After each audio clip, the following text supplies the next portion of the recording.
Mahesh Paudel पेसाले medical science पढिरहेको विद्यार्थी। हजुरहरूलाई मेडिकल साइन्स पढिरहेको विद्यार्थी, डाक्टर बन्न लागेको विद्यार्थी यहाँ चाहिँ किन भनेर लाग्ला। कलेजमा प्रेजेन्टेसनहरू हुन्थ्यो, केस बेस्ड डिस्कसनहरू हुन्थ्यो, त्यसमा चाहिँ अब अगाडि गएर बोल्नु पर्थ्यो। त्यति बेला नलेज हुन्थ्यो, तयारी हुन्थ्यो।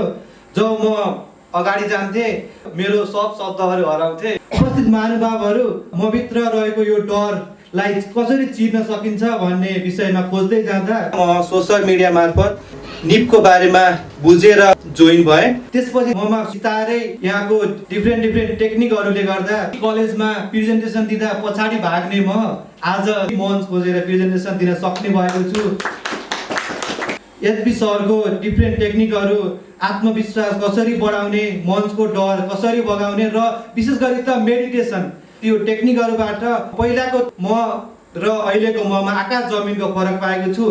त्यसैले यदि तपाईँ पनि आत्मविश्वासी हुन चाहनुहुन्छ, म जस्तै तपाईँ मञ्चको डर जित्न चाहनुहुन्छ र तपाईँ अगाडि गएर बोल्न चाहनुहुन्छ र आफ्नो स्पिचबाट अरूलाई प्रभावित पार्न चाहनुहुन्छ भने एचबी को पब्लिक स्पिकिङ आएर तपाईँले भरपुर फाइदा लिन सक्नुहुन्छ।